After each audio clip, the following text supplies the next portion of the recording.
About 50 years ago, a large Hmong population began settling in Minnesota. May 14th, 1975 is now celebrated as Hmong American Day. The day commemorates the final U.S. organized airlift evacuating Hmong people from Laos and Thailand following what is called America's Secret War. Today, the Twin Cities area holds the largest concentration of Hmong people in the United States. We sent Minnesota Live photojournalist Bill Middeke to the Hmong Museum in St. Paul for this week's must-see museums. Nyajong, welcome. My name is Mai Husel. I am Executive Director of Hmong Museum. Let me show you around.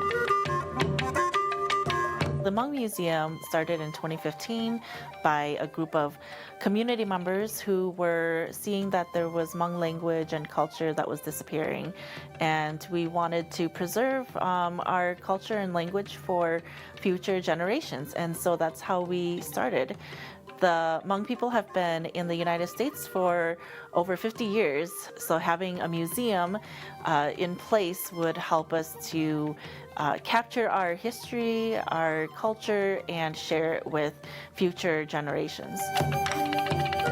This is a Hmong backstrap loom from Thailand, and it is actually the first time I've ever seen a Hmong loom was a few years ago.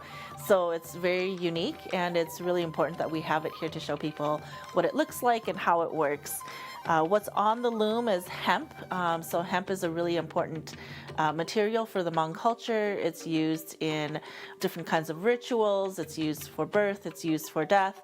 And it's also used on Hmong clothing in general. This is the gallery space, and we have rotating exhibits, and we usually have exhibits on Hmong history, Hmong culture, and we also do programming in the space. We have folk arts programs where a teaching artist will teach people how to make Hmong bandao. Bandao is an art form. It's translated as Hmong flower cloth, and it is the textile. So some of it is cross-stitch, some of it is reverse applique. So this is one of our kits that we use, and it comes with everything from the needle to the thread, and what you get would be a little bookmark.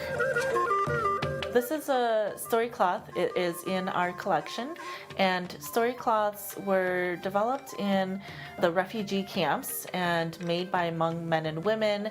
This particular one talks about the Hmong journey from Laos to Thailand and how they crossed the Mekong River to get to safety in Thailand. Thanks for coming by the Hmong Museum, where we deepen the connection and appreciation of Hmong American history and heritage. Mai, the Executive Director of the Hmong Museum, joins us now. Good morning. Kristen and I were just amazed at what you brought. And we're going to get more into the detailing here in just a second. But let's talk about what you brought here. So many different amazing items. Yeah, so this is from our collection, and it's a showcase of a variety of different kinds of Hmong textiles. The most recognizable one is the story cloth that you see in the front there. That one talks about the journey of the Hmong people from Laos to Thailand and so on, and it's quite a large piece. So this is a unique piece in our collection. How long does something like that take to make? I imagine that it would probably take a while and probably multiple people making it. Working together. Yeah, so usually someone will draw it out and then a couple of people will come together to embroider. Now, is that one story of someone's family, or is it a mixture of stories combined together? This is a story of the Hmong people, so it's a general story of the Hmong people's journey. It's just incredible that this is all done by hand. I want to draw everyone's attention to this headpiece, a special nod to your mom here. Yeah. So this one is made by my mom, and she gifted it to me just earlier this year. So my mom is Jo Kang, and it's all handmade. So it's cross-stitched, sewn, and beaded, and it's typically worn with the Hmong clothing. Why is a place like this so special, especially to Minnesotans? Yeah, it's really important for us to have a museum like this. When I was growing up, we didn't have Hmong history or didn't learn that history. And it wasn't until I got to college that I started learning more about our heritage. And that was where I discovered museums and found that museums bring these stories to life, this history to life. And so I decided we needed one and began working on creating this museum. So it's really important to be able to share, document these stories for the future generations. Do you see a lot of school groups coming into the museums as well?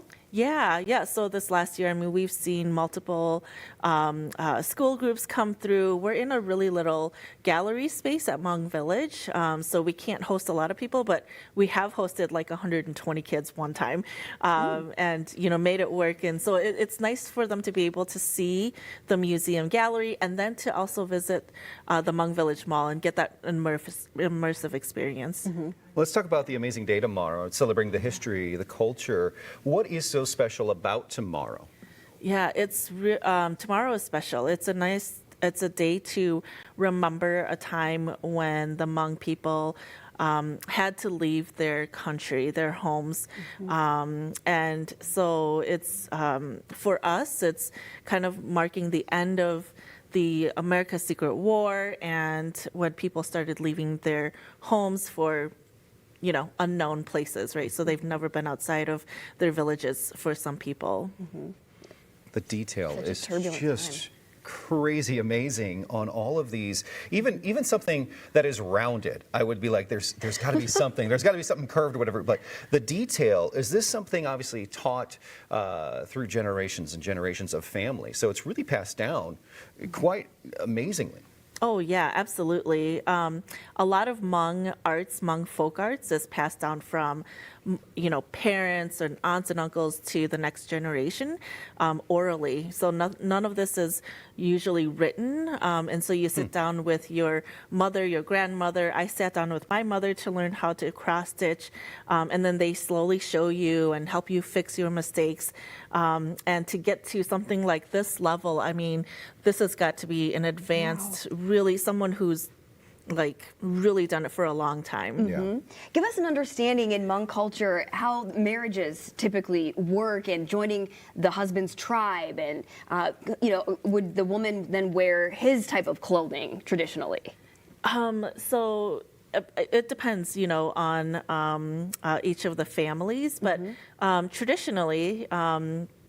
The women would, the bride and groom, they get married, right? And so the women would move away from her family and join the groom's side of the family and become part of his family. And so then, she would wear, his family's clothing. And so, some of the differences is like if they are green Hmong or white Hmong or from a different village, then their clothing is different, and so then they kind of take on that identity in the new chapter. Yes, yes, A new exactly. story to tell, really. Yeah. What you have a special unveiling tomorrow, correct? Or Saturday? Saturday. Yeah.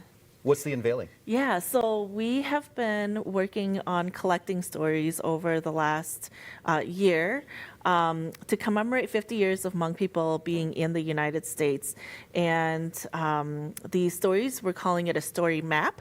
And what it does is it maps important places in Minnesota for the Hmong community, kind of showcasing, how we've made Minnesota home.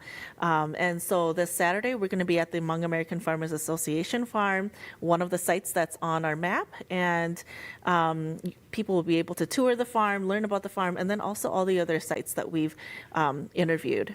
Excellent. Perfect. Mai, thank you so much. We appreciate your time this morning. The Hmong Museum is open weekends 10 to 4. Admission is free, but donations are welcome.